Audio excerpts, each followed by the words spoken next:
सर्दियों के दिनों में बहुत से लोग विटामिन डी की कमी से जूझते हैं, क्योंकि विटामिन डी का सबसे बड़ा स्रोत सूरज की रोशनी है और सर्दियों में सूरज की रोशनी कमज़ोर हो जाती है। हमारा एक्सपोजर भी सूरज के प्रति कम हो जाता है। अगर हम धूप सेकने जाते भी हैं तो बड़े ज़्यादा कपड़े पहन कर जाते हैं, तो इस वजह से विटामिन डी की कमी हो जाना आम बात है। ज़्यादातर लोग लेकिन इसे इग्नोर करते हैं। लेकिन हाल ही में साइंस एडवांसेस नाम के जर्नल में प्रकाशित ताज़ा रिसर्च बताती है कि विटामिन डी की कमी से बच्चों के इम्यून सिस्टम पर प्रभाव पड़ता है, बुरा प्रभाव पड़ता है, जिसके चलते बच्चों में टाइप 1 डायबिटीज़ का खतरा 5 गुना बढ़ जाता है। मेरा नाम है दीपक डोभाल, आप देख रहे हैं आपकी खबर आपका फ़ायदा।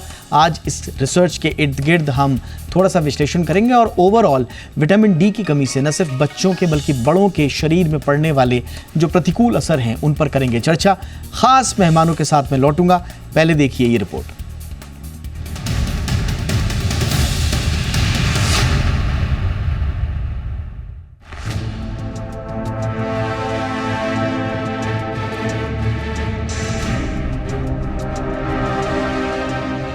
जैसे जैसे सर्दियों की सर्द हवाएं करीब आ रही हैं, दिन छोटे होते जा रहे हैं और सूरज की किरणें कमजोर पड़ रही हैं। इस मौसम में सूरज की रोशनी पर्याप्त मात्रा में नहीं मिलती, जिससे शरीर में विटामिन डी की कमी होना आम हो जाता है। ये कमी सिर्फ एक छोटी मोटी समस्या नहीं, बल्कि हमारे स्वास्थ्य पर इसका गहरा असर पड़ सकता है, खासतौर पर बच्चों के लिए। कनाडा के मैकगिल यूनिवर्सिटी में की गई एक नई रिसर्च जो साइंस एडवांसेज नाम के जर्नल में प्रकाशित हुई है। रिसर्च में पाया गया कि विटामिन डी की कमी बच्चों के इम्यून सिस्टम पर लंबे समय तक प्रभाव डाल सकती है, जिससे ऑटो इम्यून बीमारियों का खतरा बढ़ जाता है। इम्यूनिटी के लिए विटामिन डी बेहद जरूरी है। ये थाइमस ग्रंथि पर असर डालती है, जो शरीर में इम्यून सेल को प्रशिक्षित करती है ताकि वे किसी वायरस से लड़ने के लिए तैयार रहें। लेकिन विटामिन डी की कमी से बच्चों में ये ग्रंथि पहले से एज करने लगती है। इससे ये होता है कि इम्यून सिस्टम लीकी यानी कमजोर हो जाता है, जिससे इम्यून सेल गलती से शरीर के स्वस्थ टिश्यूज पर भी हमला कर सकती है। इसका नतीजा ऑटो इम्यून बीमारियों जैसे टाइप 1 डायबिटीज के रूप में सामने आता है। ये नई स्टडी 2001 में फिनलैंड में हुई एक शोध पर आधारित है, जिसमें ये पाया गया था कि जिन बच्चों को शुरुआती उम्र में विटामिन डी का सप्लीमेंट दिया गया था, उनमें टाइप 1 डायबिटीज का खतरा 5 गुना कम था। मैकगिल यूनिवर्सिटी के रिसर्चरों ने जेनेटिकली मॉडिफाइड चूहों पर प्रयोग किए, जिसमें विटामिन डी की कमी थी। इस प्रयोग के नतीजे बताते हैं कि थाइमस और इम्यून सिस्टम पर विटामिन डी की कमी का गहरा असर पड़ता है। हालांकि ये रिसर्च चूहों पर किया गया है, लेकिन रिसर्चरों का मानना है कि थाइमस ग्रंथि की कार्य प्रणाली इंसानों और चूहों में समानांतर होने के कारण ये नतीजे इंसानों के स्वास्थ्य में भी रिलेवेंट हो सकते हैं। पहले भी शोध से ये साबित हो चुका है कि विटामिन डी हड्डियों की सेहत के लिए बहुत जरूरी है, लेकिन नई रिसर्च में ये साफ हुआ है कि विटामिन डी इम्यून सिस्टम को रेगुलेट करने में भी महत्वपूर्ण भूमिका निभाता है। प्रोफेसर जॉन वाइट और उनकी टीम का मानना है कि इन नतीजों के जरिए ऑटो इम्यून बीमारियों का इलाज ढूंढने के नए रास्ते खुल सकते हैं। अब सवाल उठता है कि विटामिन डी की इस कमी से बचने के लिए क्या किया जाए। ठंड के मौसम में धूप कम मिलने के कारण ये कमी होना स्वाभाविक है। ऐसे में डॉक्टर से सलाह लेकर विटामिन डी सप्लीमेंट्स लेना एक अच्छा विकल्प हो सकता है। साथ ही कुछ खाद्य पदार्थ जैसे कि मछली, अंडे की जर्दी और फोर्टिफाइड दूध में भी विटामिन डी पाया जाता है। अपने खान पान में इन चीजों को शामिल करने से इसकी कमी को कुछ हद तक पूरा किया जा सकता है। सर्दियों की शुरुआत के साथ विटामिन डी की कमी का खतरा बढ़ जाता है, जो बच्चों के स्वास्थ्य पर गंभीर प्रभाव डाल सकता है। मैकगिल यूनिवर्सिटी की ये नई रिसर्च हमें चेतावनी देती है कि ये एक मामूली कमी नहीं है, बल्कि इससे हमारे इम्यून सिस्टम पर गहरा प्रभाव पड़ता है। इसलिए सर्दी में अपने और अपने परिवार की सेहत का ख्याल रखें और डॉक्टर की सलाह लेकर ही किसी भी तरीके के सप्लीमेंट्स का सहारा लें। बिना डॉक्टरी सलाह के कोई भी सप्लीमेंट्स ना ले, नहीं तो आपकी सेहत बनने की जगह बिगड़ भी सकती है। ब्यूरो रिपोर्ट, जी मीडिया।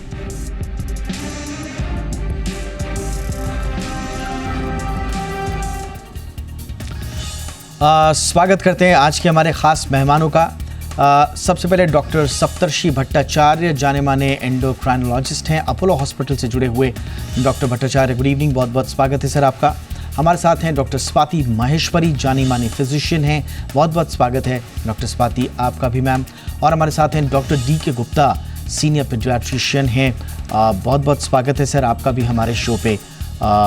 सबसे पहले चर्चा की शुरुआत डॉक्टर सप्तर्षि आपसे ही करना चाह रहे हैं, और भारत के परिप्रेक्ष्य में तो ये बात करना बहुत लाजमी हो जाता है सर, क्योंकि भले ही धूप भारत में प्रचुर मात्रा में पाई जाती हो, लेकिन हमारी खान पान की आदतें ऐसी हैं, हमारी लाइफस्टाइल ऐसी है, लिमिटेड सन एक्सपोजर है, और इसीलिए कई स्टडीज़ ये सजेस्ट करती हैं कि 70 से 80% इंडियंस में विटामिन D की कमी है। अब इसमें ख़ास तौर से बच्चों का जो जिक्र हुआ है सर, थोड़ा सा हमें बताएं कि ये एग्जैक्टली ये रिपोर्ट किस ओर इशारा कर रही है, और इसमें जो बार बार एक चीज़ का जो जिक्र किया जा रहा है, थाइमस एजिंग, ये क्या है सर, और कैसे ये बच्चों की हेल्थ से जुड़ा हुआ है?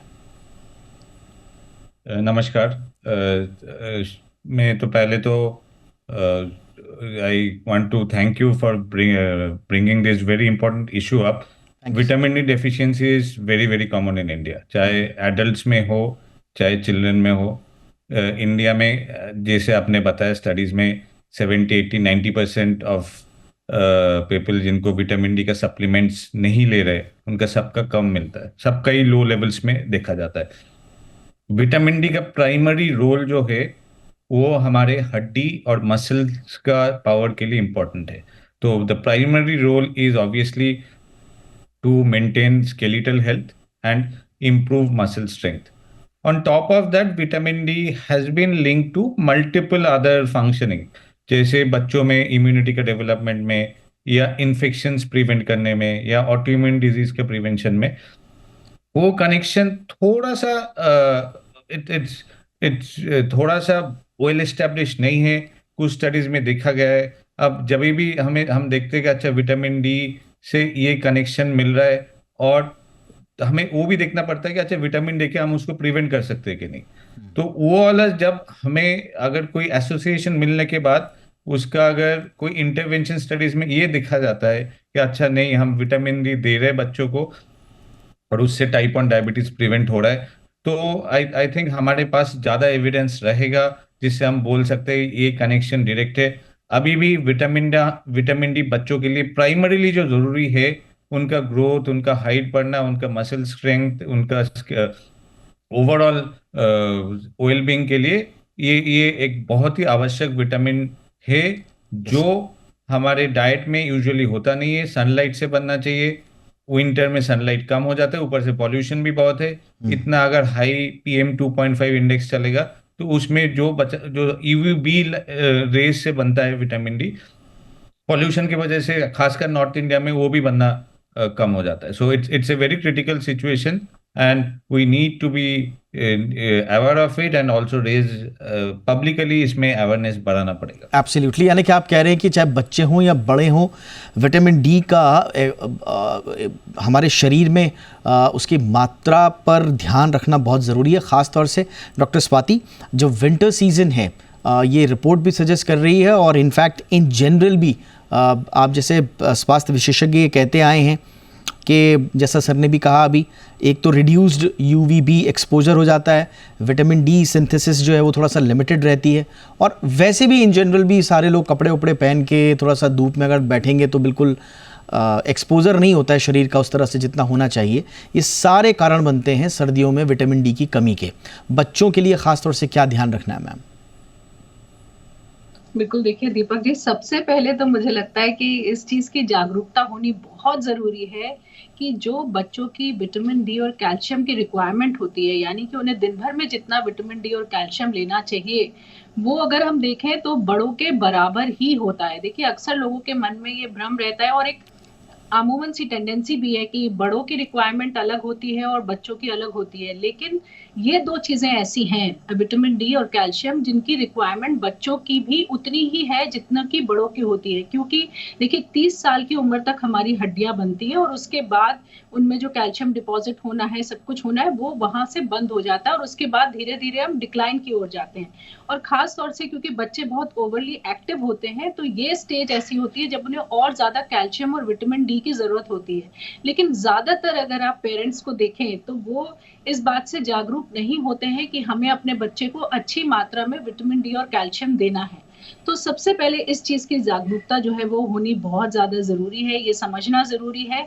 दूसरा देखिए, जहां तक बात सन एक्सपोजर की है तो सन एक्सपोजर की भी कुछ चीजें हैं जो जानना बहुत जरूरी है। एक, आप अगर शीशे के अंदर बैठ करके सन का सेवन करना चाहेंगे तो वो नहीं होगा, तो इसलिए ये गलती नहीं करें। बिल्कुल, जैसा हमने कहा कि भारतीय परिप्रेक्ष्य में तो ये और ज़्यादा ज़रूरी हो जाता है। जैसे हमने आपको बताया भी कि भारतीय लोग तो अपने विटामिन डी को लेकर पहले तो सतर्क सजग होते नहीं हैं, रेगुलरली जो हैं वो चेकअप्स कराते नहीं। अचानक से कभी रिपोर्ट आ गई, किसी और चीज़ के लिए चेकअप करा रहे थे, उसमें रिपोर्ट आ गई, तब जाके पता चलता है।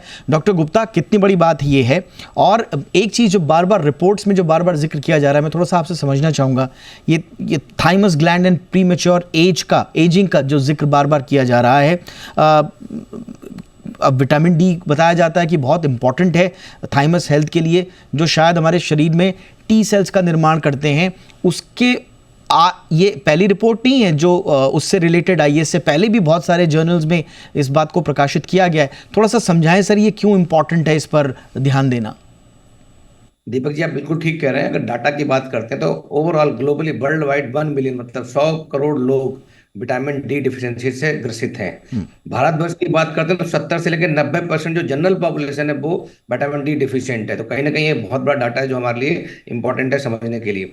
विटामिन डी के बारे में जैसा बताया कि विटामिन डी बहुत इंपॉर्टेंट है मसल के लिए, बोन्स के लिए और थाइमस या इम्यून सिस्टम के लिए बात करते हैं।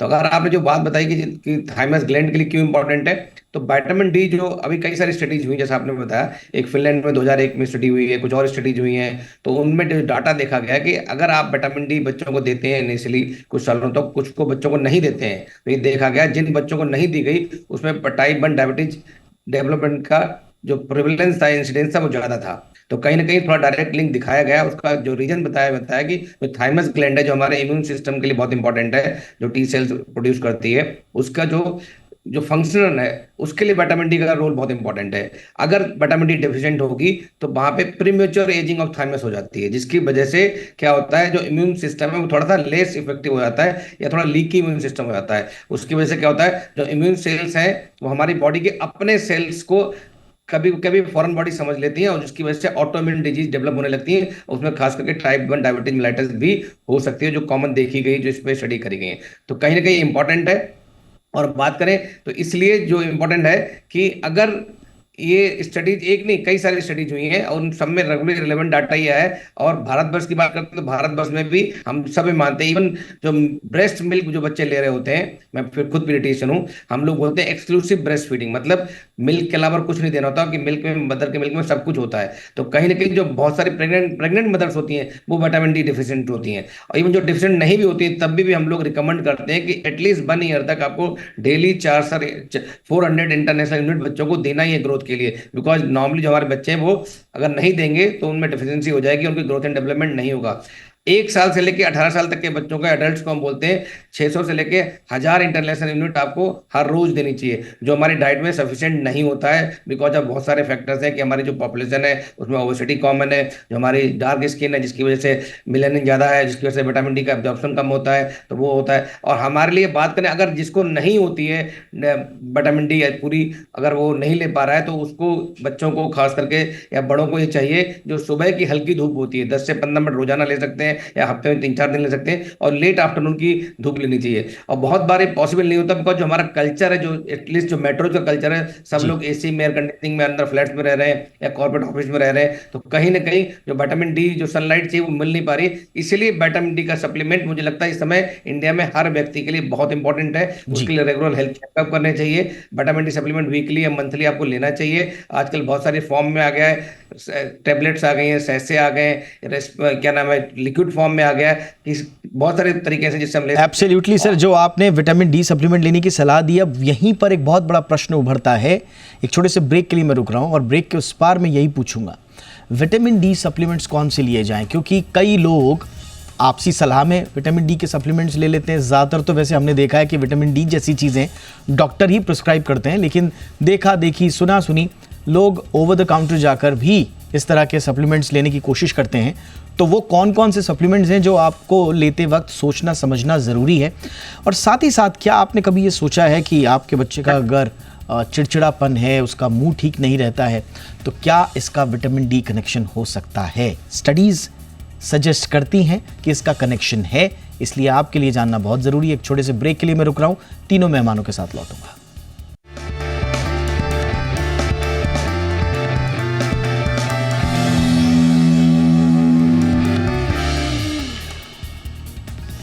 ब्रेक के बाद आपका स्वागत है।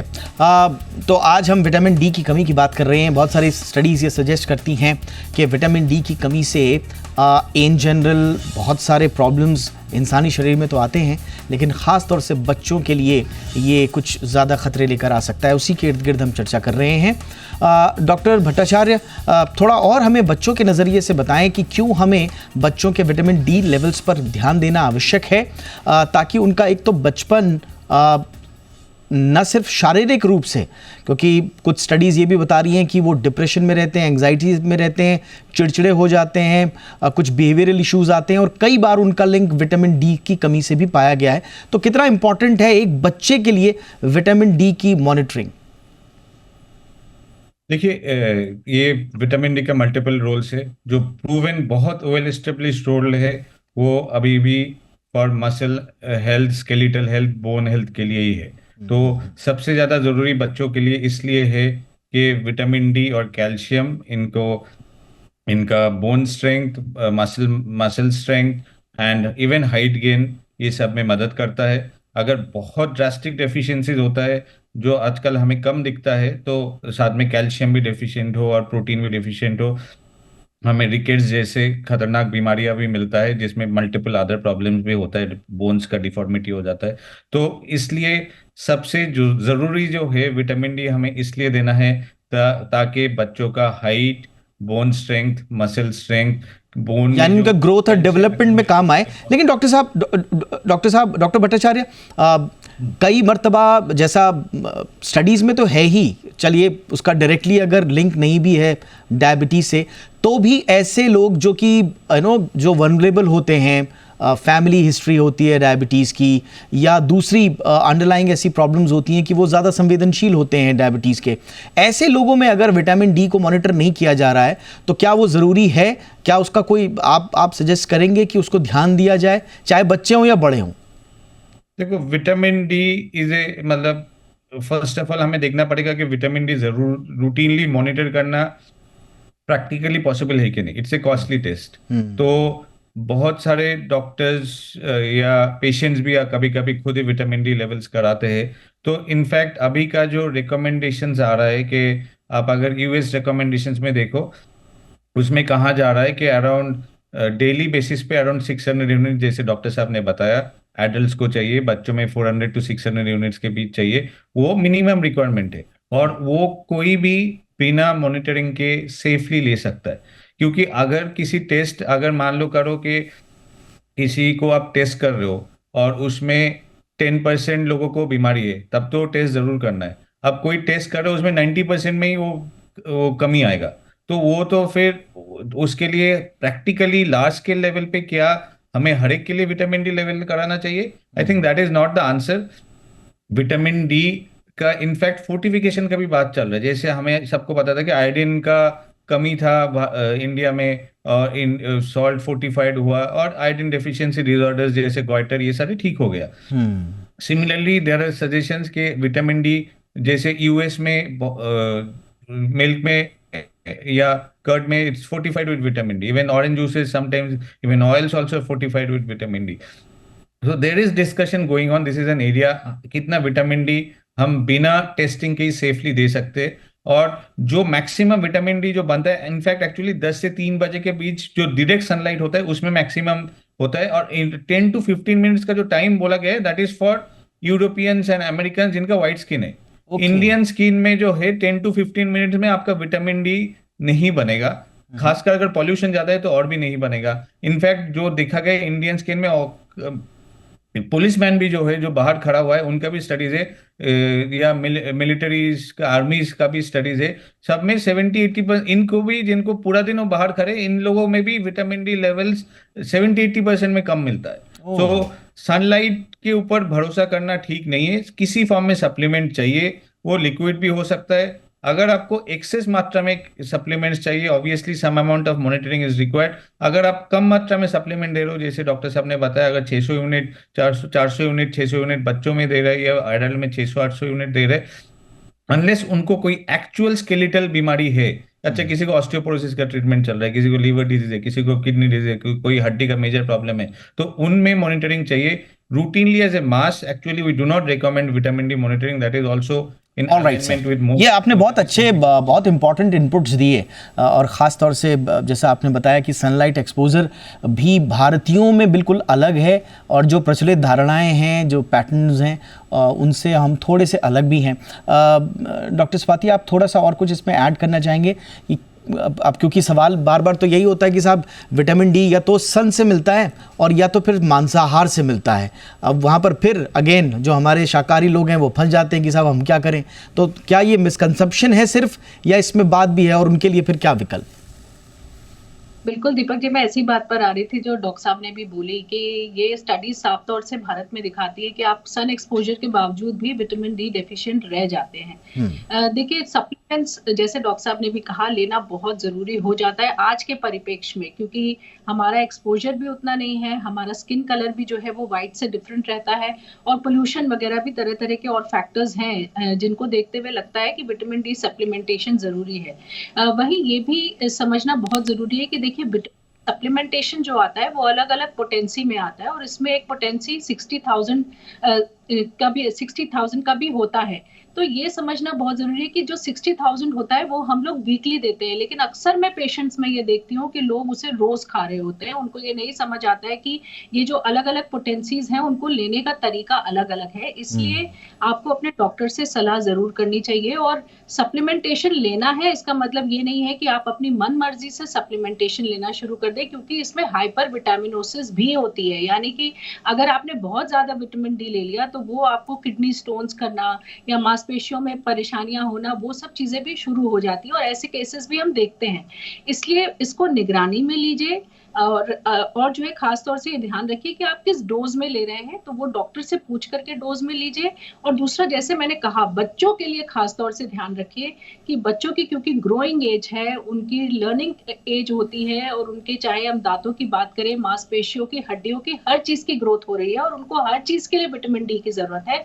इसलिए उनके लिए खास तौर से जो है पेरेंट्स को सजग होने की जरूरत है कि बच्चे जो हैं वो सही मात्रा में कैल्शियम और विटामिन डी ले रहे हैं या नहीं ले रहे हैं। ये चीज आपको ध्यान रखनी होगी, क्योंकि बच्चों में भी जंक फूड का चलन इतना ज्यादा हो चुका है कि ना कैल्शियम उन्हें खाने से मिलता है और ना ही विटामिन डी उन्हें जो है सनलाइट एक्सपोजर से मिल रहा है। दोनों ही चीजों की तरफ ध्यान रखिए, दोनों जो है। और एक इम्पॉर्टेंट बात जो आपने बोली डॉक्टर गुप्ता, ये भी ध्यान हमें रखना चाहिए कि कई बार जो है ना, कई पेरेंट्स और लोग भी जो ना वो कुछ ज़्यादा ही जागरूक हो जाते हैं, जैसा मैम भी बता रही हैं कि डोजेस का ध्यान नहीं रखते। इनफैक्ट हाल ही में हमने भी इस पे शो किया था, जब यूके के एक हालांकि बड़े बुजुर्ग आदमी थे, वो 88-89 ईयर्स के थे मेरे ख्याल है, डेविड मिशनर सर्रे के, जिनकी डेथ हो गई थी विटामिन डी की ओवरडोज से। तो ये भी ध्यान रखना है कि संतुलन बहुत ज़रूरी है, सही जानकारी होना भी बहुत ज़रूरी है, खासकर बच्चों के लिए। डॉक्टर गुप्ता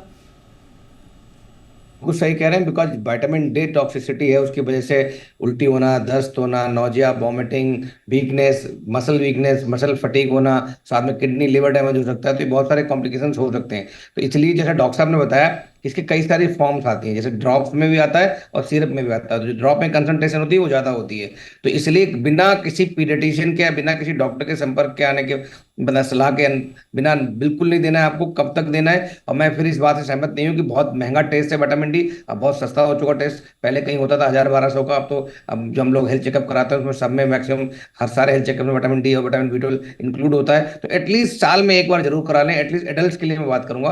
बच्चों के लिए तो हम लोग रिकमेंड ही करते हैं 1 साल तक देना ही देना है, और उसके बाद भी बीच में सप्लीमेंट करना है। और साथ में जो दूसरा बहुत अच्छा तरीका है ये कि हम फूड्स को फोर्टिफाई कर दें, जैसे विटामिन डी रिच फूड जो होते हैं, इधर फोर्टिफाइड मिल्क हो गया, फोर्टिफाइड कर्ड हो गया, या हो गया फैटी फिश है, सैल्मन फिश है, इन सबको अपनी डाइट में सम्मिलित कर लें, तो कहीं ना कहीं हम चीज़ें बच सकते हैं। थोड़ा सा सनलाइट एक्सपोजर बढ़ा दें।